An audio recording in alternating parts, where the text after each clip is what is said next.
Many moons back, the almighty master customizer, Mr. Rick, was consumed by customizing his action figures. But one action figure stood up. He said, "No more customizing." Outback Stew became a hero. Outback Stew put together the action figure known as the Almighty Master Customizer, Mr. Rick, only to show the real Master Customizer, Mr. Rick, what it was like to be an action figure and what it was like to be a custom action figure, to give him a taste of his own medicine. But was Outback Stew really creating the Almighty Master Customizer for someone else?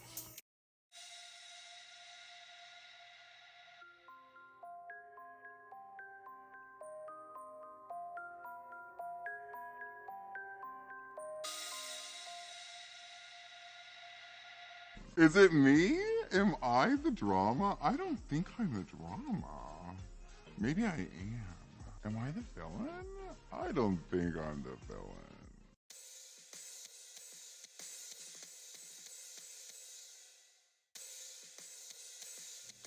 It wasn't until my father blew me up and my body lay there on fire, burning, that I realized what I must do for my revenge.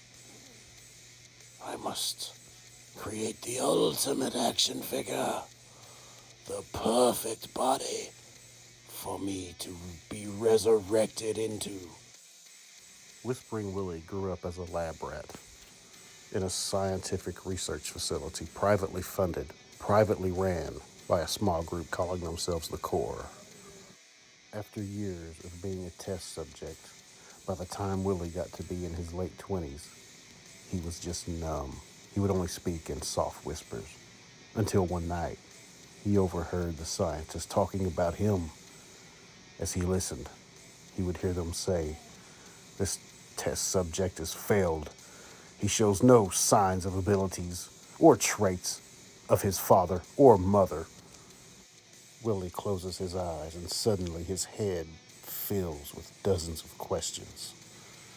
As he calms himself, he opens his eyes and realizes the two scientists are dead, with an open folder on the floor with a picture of Willie and a name, Crankcase.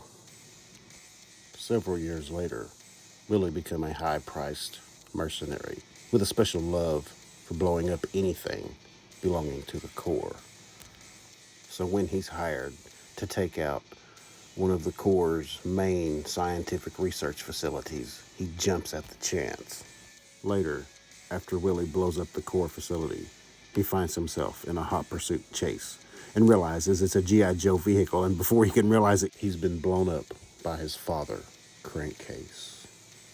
Decades later, he now has his revenge.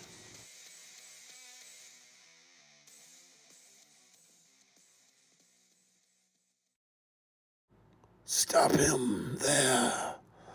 I want to see the look on his face just before he realizes the truth."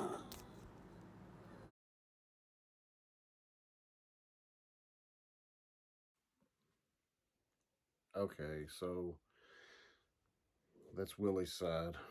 Obviously, there's more to it. There's Crankcase's part. There's more with Outback into it, but that's kind of the gist of uh, Willie's side of the story. Truth is, Whispering Willie. Uh, I remember when my brother was graduating boot camp from the army back in '87. I think I was 12 at the time. I don't even think we went down. I think it was in Georgia. The whole family went down for this, um, and I don't think I took any toys with me that I remember. And I think I was down in the dumps because I didn't have any toys to play with, and we were all staying in this cool place. So I think we went down to like a Piggly Wiggly or something, and I happened to come across what I'd never seen before: the Core action figures. They might have even been gung ho at the time. I'm not sure, but either way, I got like probably 8 or 9 of that one wave that I seen, and Whispering Willie was in that group. And I spent the whole rest of my time down in Georgia playing with these core figures. Thought they were awesome. Not as cool as G.I. Joe, obviously, but so out here I am playing with these core action figures. I'm thinking I'm gonna, incorporate Whispering Willie into the Dreadnoks, right? So I get home and I did most of my playing with my cousin, Eugene. He goes by Troy now. Um, so I get home, man, and I go to my cousin's house, and I'm all like, "Dude, check out these cool toys," and he's all like, "Dude, those suck." And I'm like, "Well, dude, what about this one here, dude, with the pink mohawk, dude? He's a cool dreadnought." And he's like, "No, dude." I'm like, "Don't he even like remind you of like Mad Max or something?" He's like, "Yeah, dude, but." And he's like all like down in the figure, and I'm thinking like Whispering Willie's cool, and I'm like digging these core figures, not as much as the Joes, of course, but so I got to put Whispering Willie. And I used to carry my GI Joes in this bag, like a I don't know, some kind of workout bag or whatever.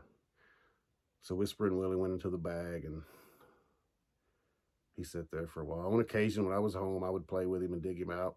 When I was by myself, when nobody was around, and nobody would see me playing with old Whispering Willie. So then finally, it got to the point to where I was just, telling my cousin, I'm like, "Dude, we got to play with this guy. We got to play. He's cool. He's awesome." So my cousin decides, look, we'll play with him. But at this time, we had the crankcase storyline going on with Outback and everything. So we kind of incorporated Whispering Willie as this background, nonchalant type mercenary dude who was just kind of doing his own little thing. And long story short, um, my cousin decides, look, we're going to get these like M80s and we're going to have like where Crankcase and Outback ride Whispering Willie out somewhere in the wilderness and they're going to blow him up in a vehicle. No more Whispering Willie. And I thought, dude, that sounds awesome. I hate the idea because I got to destroy a cool figure, I thought. So he talks me into it.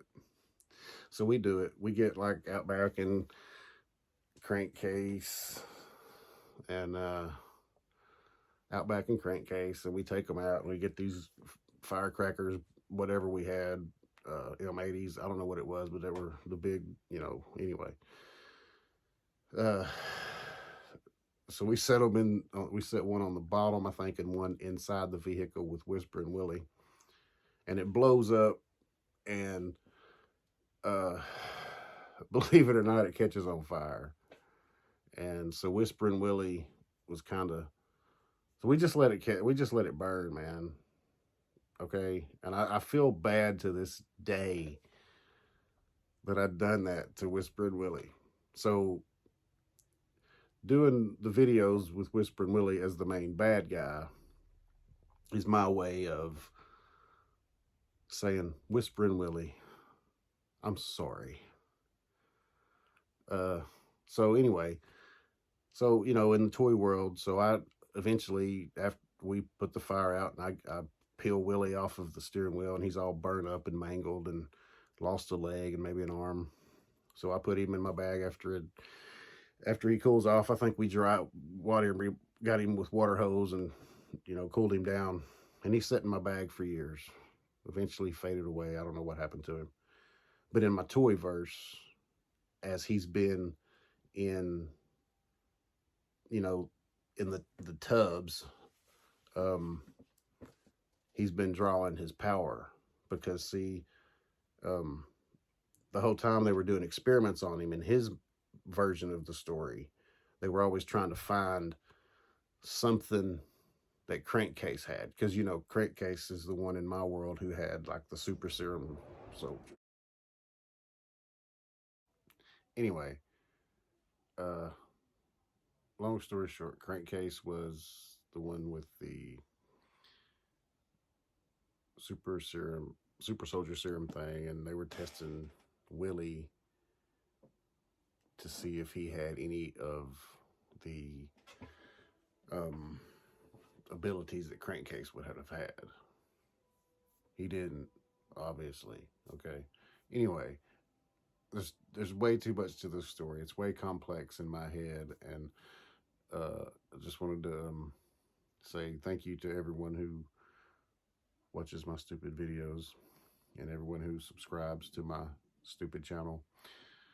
And everyone, have a great day. Thank you. I'm coming for you next, Rick. Does your head hurt yet? Mine does. It was way too much talking.